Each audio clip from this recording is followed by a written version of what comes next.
Today's episode of Dungeon Crawlers Radio is brought to you by Gamers Inn, your one-stop location for all your gaming needs. Located in Lehigh City, Utah, their fun and friendly staff will be more than happy to answer any of your gaming needs. Just remember, Gamers Inn, it's where adventures begin.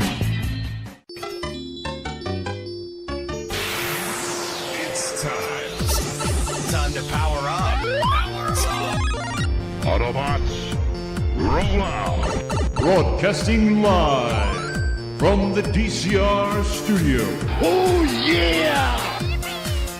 The Geek Revolution starts here. Excellent! Get ready for the #1 hit geek radio show out there. Well, it is impressive, isn't it? Because it's time for Dungeon Crawlers Radio. Let's get ready to rumble!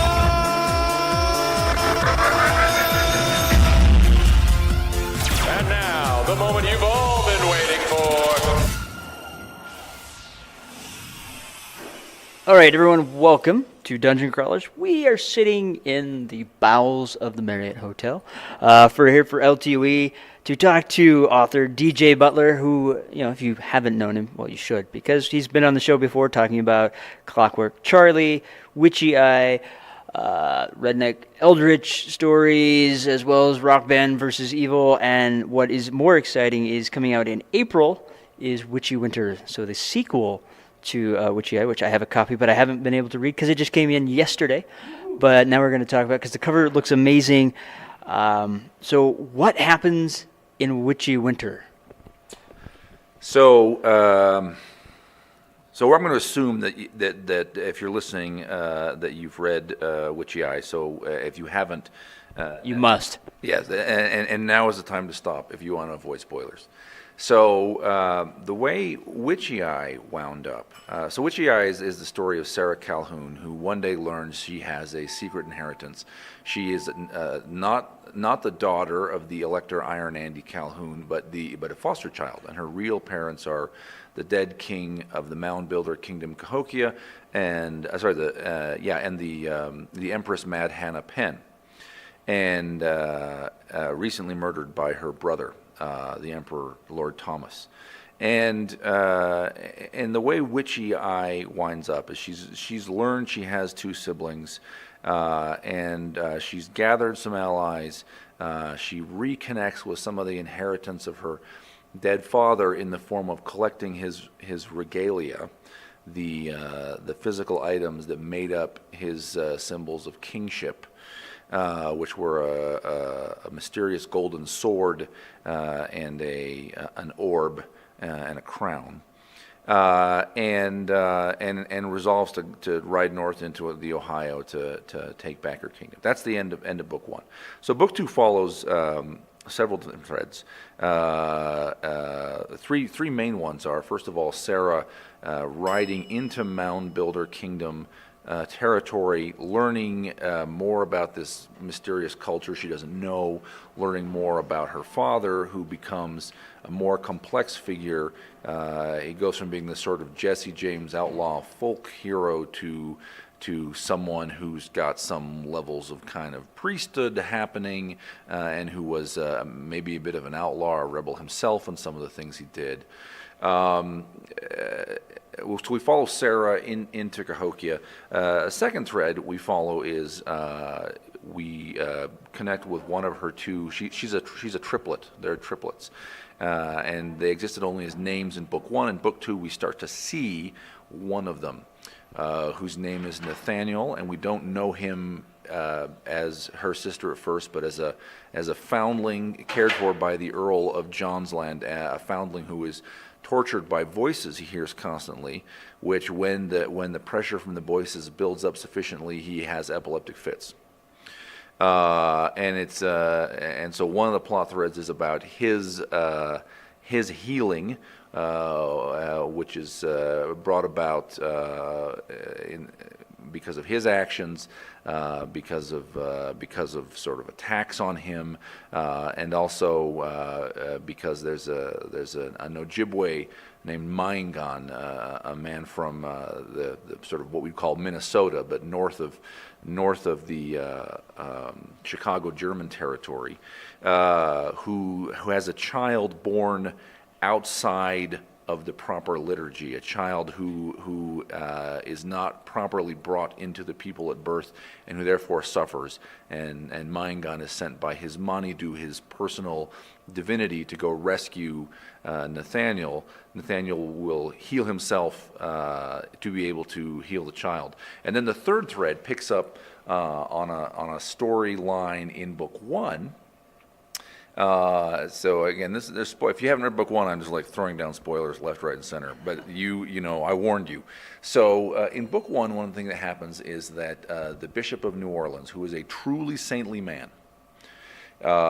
is murdered, and he is murdered by the Chevalier of New Orleans with some imperial accomplices. And before he is murdered, and precipitating his murder, the bishop curses the Chevalier of New Orleans, and he curses him. The curse includes, this is in classic New Testament form. He takes off his sandal and he dusts dust off his sandal in the lobby of the Chevalier's palais. But the curse says, if you strike me down, my successor will plague you even worse. So we see the bishop's successor in book 2. And it's a bit of a surprise candidate. It's the bishop has 2 sons, Chigozi Ukwu, who is the good son, dutiful, a priest like his father, and Etienne Ukwu, who is a gangster, a moneylender, whoremaster, and gambler. And Etienne becomes the Bishop of New Orleans. And so a thread through book 2 and into book 3, which I'm writing now, is about the war in which Etienne is trying hell-bent to avenge his father. Etienne is also a voodoo hungan. He's a priest and sorcerer. And the Chevaliers, and of course, in turn, trying to kill the bishop. So New Orleans breaks out into this kind of war of assassinations and demolition and gang actions and prison break between its 2 leaders, the bishop and the Chevalier. So there's actually a lot more going on. Those are kind of the 3 big plot threads. Sarah and her team, Nathaniel in John's Land, and Etienne Ukwu. Now, it's got to be kind of interesting pulling back, because it's not really alternate history, but it's still, using places we know, Yep. Louisiana, stuff like that. Yep. So how is it manipulating and twisting that around to fit in this epic saga you're weaving?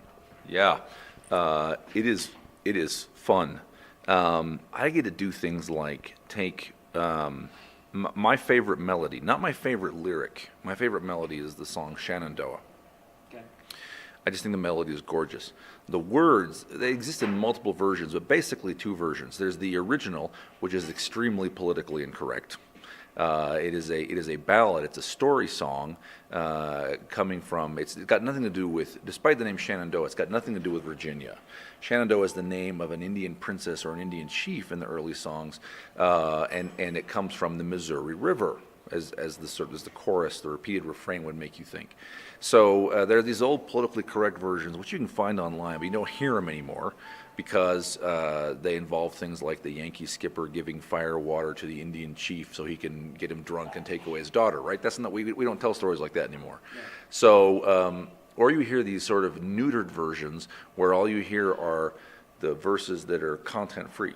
I long to see you, I long to see you, I long to hear you, right? There's nothing in those versions. So I rewrote, I restored a narrative to the song, but one that is, less, doesn't have the kind of harsh sort of, we might say racist kind of overtones of the original, but which then fits into part of my world building. That is just a hell of a lot of fun.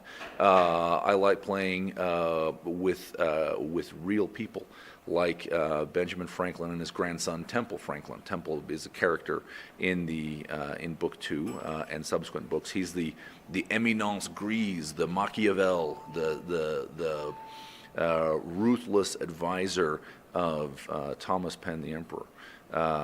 And he's basically, without meaning to be this way, he's a complete traitor to his grandfather's various legacies. So yeah, I love it. I mean, I love everything I write. This is, I think, without a doubt, my favorite thing to write. So you've kind of made it into the realm with Bane. You're up there. You've gone on tour with Larry Correia. They're doing amazing stuff with your covers. You see the books at like every bookstore now, which is awesome.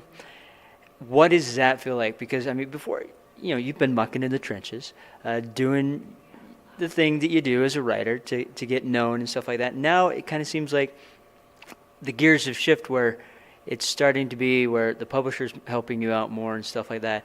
How does that feel? Because, I mean, we've all been there where, we're doing our stuff. I mean, how does that transition feel? It's wonderful. I feel very lucky. I firmly believe to succeed as a writer, you must have luck.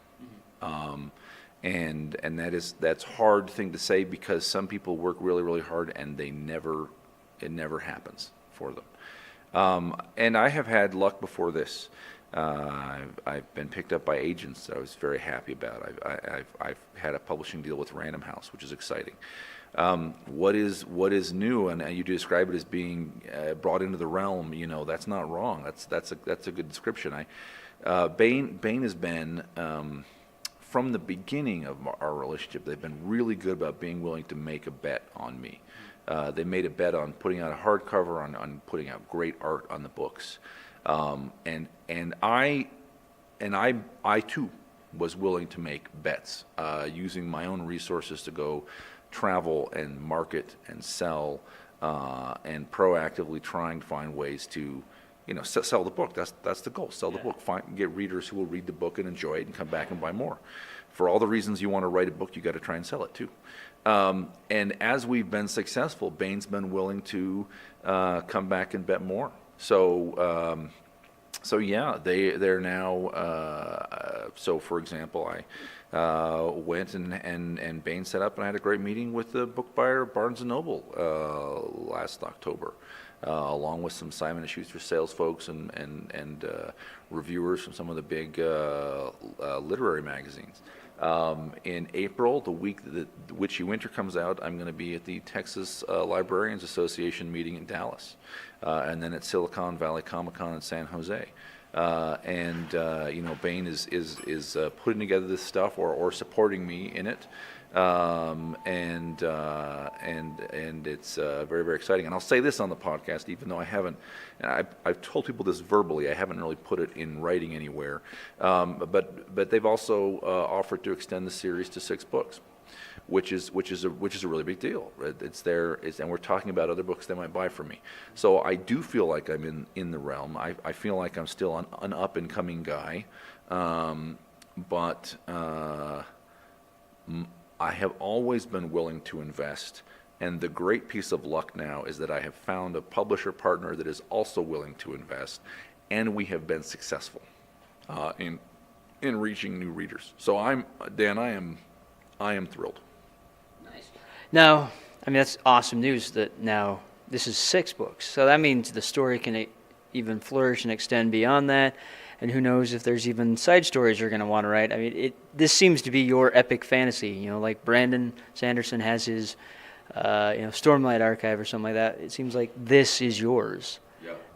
Yes, that's absolutely right. I said in an interview with a BYU has a kids radio program, and I said we did a radio interview a few weeks ago, and actually I think they're putting out 3 15-minute episodes. I think the first one's tomorrow, actually. And one of the things I said about this series is this is my bid to be J.R.R. Tolkien. Tolkien wrote a mythology for England that was explicitly Christian, using England's real bones, Germanic legend and language, as well as other things he built for it. this is my bid to do the same for America. Well, I like that. I like that comparison. The book is fun. It's entertaining. It pulls you through. I mean, there's books out there where you're just like, oh man, I got to read the next page. I can maybe do that later, but the book just pulls you through. It's a fun ride, which is always a great book, at least in my opinion. I don't know. Well, other people have different opinions, but where did this idea start? Because I mean, it is kind of this weird, random. I have no clue where this went. Was it just throwing ideas and seeing what stuck on the dartboard, or was it just something that was germinating in the back of your head for all these years? Yeah, two things. This is a story about 3 children and their connection with their father and his legacy, and their mother and her legacy too. I have 3 children. My second daughter, when she was a couple months old in a car seat, my brother Sam was kind of, hanging out and talking baby talk with her or whatever they were doing, and he called us in the next room and said, hey, I think something's wrong. Look at her eyes. And we came in and looked, and she had one pupil way more dilated than the other. And we thought, somehow our baby got a concussion. What is this? So we rushed her in, and it is I don't remember the name of it, but it is a neurological condition that is utterly harmless and occurs in a minority of people, and she'll have it all her life. It doesn't cause her any irritation. It's totally cosmetic, but her pupils dilate at a different rate. So if you look into my daughter's eyes, they are not the same size. And you never notice it, and then like one day you go, what? And you realize that, it looks a little freaky. So I was calling her Witchy Eye from a very young age. My son was born, and he was pressed against the wall in utero, and so he was born with one ear pinned to the side of his head. And it ultimately, early, it detached from his head. It didn't come off, but it unfolded. But if you look at him, all humans have asymmetrical faces. Part of his asymmetry is he has basically one ear that lies flat and one that is perpendicular to his head. And then my third child has hair that, she has an aunt with hair like this, but neither her mother nor I have hair like it at all. We've got pretty straight hair, and she has just intensely curly hair. So look, the 3 children in this story are, again, I'm just assuming you've read book 1. They are, and if you haven't, at this point you're way over the waterfall. So they are born after their father dies, and they're conceived supernaturally, magically. They're by acorns. With his dying blood, their father anoints 3 acorns, sends them back to his wife. She eats them, and she conceives these triplets. And each of them effectively is born with an acorn embedded in their body, one in her eye, one in her ear, and one with an acorn tied up in her hair. And those body parts sort of manifest 3 different kinds of superpowers. Sarah, as you know from book 1, has, once she kind of connects with, once the acorn is freed, she has supernatural powers of sight. Her brother Nathaniel is tortured by a supernatural hearing until he is properly initiated and gains the power to sort of dominate it, at which point it becomes a healing gift. And their sister, well, I won't give the spoiler, their sister has power related to her hair. Because for her, the acorn is tangled up in her hair. So one piece of this is my desire to tell kind of a folk tale, fairy tale about my children. Mm-hmm. The other piece is, at the moment when I was looking to write this book and thinking, I'll tell a fairy tale about my kids, there were several things I was reading, and they all clicked together and became the basis for the books. So I was reading Grimm's fairy tales to my kids at night. And I love the Grimm fairy tale setting. It's kind of, when I was a kid, it always felt very whimsical and sort of surreal. You got Lord Mayors who are interacting with traveling bands of musicians, and there's also an emperor and princesses, even though there's mayors, and what kind of place is this? So I was reading this to them, and at the same time, I was reading, I think it was maybe C.V. Wedgwood's History of the 30 Years' War. And it clicked, and it's embarrassing that I was in my 30s when I realized this. The setting, because it should be obvious, the setting for the Grimm fairy tales is early modern Germany. It absolutely makes sense there with the 7 electorates, and you get bishops who are electors, and you get princes, and you do have lord mayors and free imperial towns and all this. And I said, oh, that's cool. I get it. I should set my story of these 3 children in early modern Germany. I'll do a bunch of research, and I went and did. I read books about the Holy Roman Empire and all this stuff. But at the same time, I also read a history of early America by a historian named David Hackett Fisher, and the book is called Albion's Seed.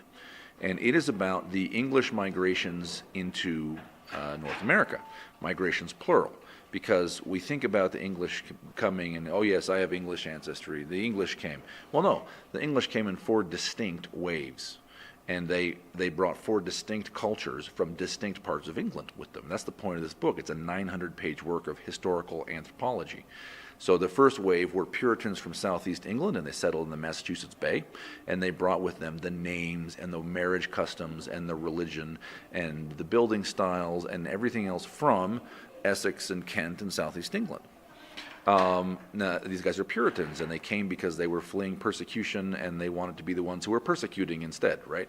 And so when Cromwell takes over, some of them go back. Who is now out of favor are the Royalists, people who are Anglican and not Puritan, and are heavily concentrated in southwest England rather than southeast. And they come, and the Massachusetts Bay is full, so they go to the Chesapeake. And this is where you get the culture of Virginia, North Carolina, and Georgia, the southeast coast. And they have different religion, and they have different distribution of names, and they marry a different way, and they eat different food, and they dress differently. They had different ideas about government and liberty. Later you get the Quakers. William Penn gets the land grant, the Delaware Valley and Pennsylvania. And at a certain point, Quakers come, and again, they're a different culture. They speak English, but they're a different culture. And ultimately, the Scotch-Irish, and he calls them the North British Borderers, but we're talking about the same people, show up, and basically the whole seaboard is full of white people already, right? So they keep going until they get past all the white people, and they get to the mountains, and they fill the Appalachian Mountains in. And so you have that culture that's distributed all along the seaboard on the mountains, inland. And I read that, and I thought, wow, I really wish that role-playing settings and fantasy novel settings were this detailed, because each of those cultures gets 200 pages of description and drawing and map. And then I thought, you know what? This should be the setting. This is, I'm going to use this, and I'm going to treat American cultures as you would treat any fantasy culture in a novel, right? As something to explore and interact with, as kind of a collective character. And this was all happening at the same time. And at a certain point, I said, okay, well, these are not 2 different ideas: a fairy tale in early modern Germany and a story set in early America. This is one. The fairy tale, where it belongs, is in Flintlock, America. And so the first of all, the word America never appears. In 2 books it has not appeared. It doesn't appear in book 3 either. But the America, the empire, the setting is organized something like the Holy Roman Empire. It's not as organic. It didn't grow up as a series of personal landholdings. There is a compact, a 1784 Philadelphia Compact, but it creates an empire with unevenly distributed electors and rights that it's preserved little local rights everywhere and crystallized them into a system that says, here's how we elect an emperor and what he does. So it's my vision of America as the Holy Roman Empire, with this fairy tale of my kids in it. Okay, so this sounds like an epic like game system already. I mean, just you describing it, D&D stuff like that. This would be a fantastic. So if any game designers out there, contact Dave. I mean, literally, this would be an awesome game setting set in the Americas. I mean, most of the stuff we have now that is either post-apocalyptic zombies, or it's somewhere else, like Europe or Asia, stuff like that. We don't have anything here, so this would be kind of epic to have that. And then Roman Empire is always awesome. That's something I always enjoyed in history and stuff like that. And to have that here, again, that's why I kind of think I love this book, just because I love that type of stuff. I could feel that vibe coming from it. Thank you. Yeah, I mean, 6 books is fantastic. That's amazing. But if you guys have not read Witchy Eye or any of Dave or DJ Butler's stuff, you need to. I mean, if you have younger kids, Clockwork Charlie is a fantastic book series, which finished out at 3, if I remember right. Book 3 comes out this fall. Okay, so you have 2 to catch up on before it comes out, so that would be fantastic for your kids. If you like something whimsical and funny that involves demons and rock music, Rock Band versus Evil is fantastic. But this just seems to be, I'm sure you're going to write some other awesome epic thing later on, but this kind of seems to be the pinnacle of all the writing. It's fantastic, it's rich, it's vibrant. There's so many different characters, which is fantastic. I mean, most fantasy out there, you have kind of the traditional guys, but you have kind of this weird way to twist that just enough to make it different. Like this bishop guy, in the second book, he's like the worst guy possible. It's like Al Capone suddenly became, the Pope over in Rome. Yep, that's right. So, I mean, where does that idea come from? I mean, literally, why? But it's like, oh my gosh, now I need to read this to find out everything this horrible guy does. Well, a lot of it. I mean, I'm sure that's what happened over in England quite a bit. Oh, well, sure. You look at the history of the popes, or cardinals or bishops anywhere, right? Power corrupts. Yeah. Also, this is a setting built on the real bones of America as I know them.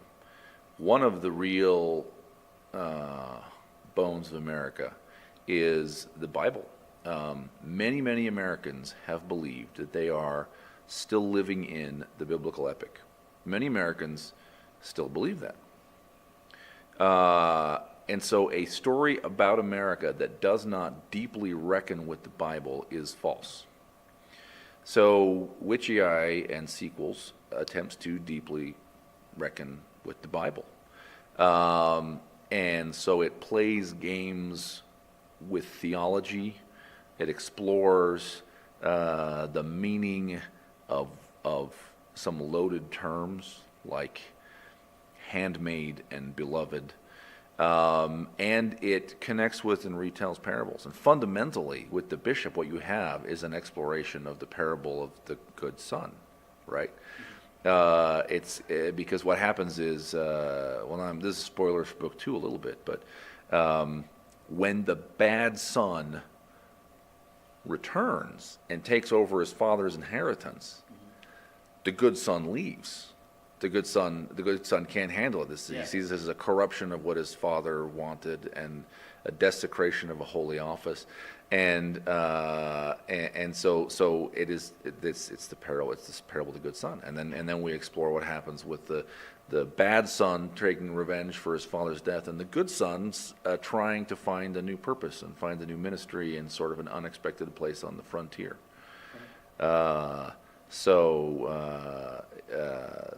Not to make myself sound like I'm just retelling other people's stories, but there is a lot of Bible in Witchy Eye, not preachy, never preachy, but there has to be, or it can't be a book about America. Yeah. Now, do you envision there may be future time? I mean, this is kind of early Flintlock. Oh, yeah. Could there be Western, 1800s or, modern day? I mean, literally, it seems like you can go anywhere with this. Yeah. I can see right now writing prequel books about Lucky John Churchill, who drove Oliver Cromwell out of England and turned England back to paganism. I can say, and established the House of Spencer. And those would be, about a century and a half earlier in the setting. I can see an epic about the prophet Onondagas, 1,000 years earlier, more than 1,000 years earlier, bringing the firstborn west into the New World after their original homeland sinks beneath the waves. We learn about this in Book 2. It's they're from a lost land that once lay between Britain and Denmark, which is a real lost land, by the way. That's their homeland. And when it sank, because of the destructive activity of a river god, they came west and made allies with the Lenni Lenape and the peaceful red-haired giants of the north, and ultimately had a schism. And I think there are books to write there. I think there are side stories. I think some of these characters are going to survive, but in ways where they can still have lots of adventures. And I haven't thought as much about the future, sort of because of the way, at this point, I expect the books to end. So you read book 1, or I'm assuming you've read book 1. One of the things driving action here is that the Mississippi and Ohio rivers are ruled by an ancient god known to folklore as the Heron King. And he has two faces, and they alternate. And there is the long-lived face of Peter Plowshare, who gives the gifts of civilization. He teaches 3 sisters agriculture. He cures disease. He builds roads. He restrains wild beast kind. And then there is the short-lived, violent, destructive, angry face, Simon Sword. And so part of the action that kicks off book 1 here is strange messengers from the Missouri saying Peter Plowshare is dead, which is really ominous, but no one understands it. And part of the continuing action is we see the institutions that have been built to try to restrain Simon Sword have fallen apart, and people trying to re-find them and forge alliances that have gotten lost, and recover missing knowledge. But I expect a happy ending, which is to say the plan is that Simon Sword will die in book 6, and his son Peter Plowshare will return. So I don't know what future sequels would look like. It might have to be future like 50 years later or 100 years later, right?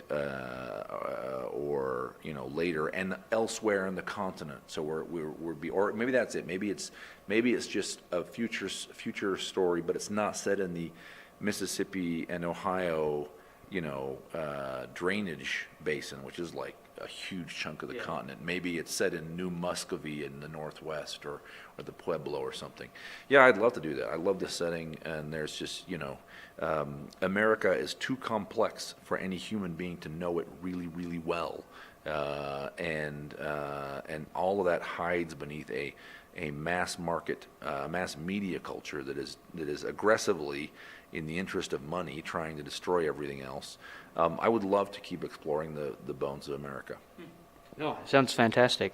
Even the ideas of all the past stories. So, anyways, folks, April, must buy. Pick up Witchy Winter. If you haven't already picked up Witchy Eye, if you already haven't picked up Witchy Eye and you sat through this whole thing, well, still read it because it's worth it. There's still a lot of stuff I didn't say. Yeah, there's lots of stuff that is has not been spoken, and you must read it. Pick up Dave's other stuff, and definitely help support him so he can continue writing more and more fantastic novels in this series and in others. And with that said, we'll catch you next time. Thanks, Dan. You're listening to Dungeon Crawlers Radio. Please subscribe and follow them on Facebook or Twitter, please. No, we're even promoting these filthy idiots. Who doesn't like them? Who doesn't like anyone? No, they're Our friends, Puzzles, our friends. No, shut up. Please subscribe.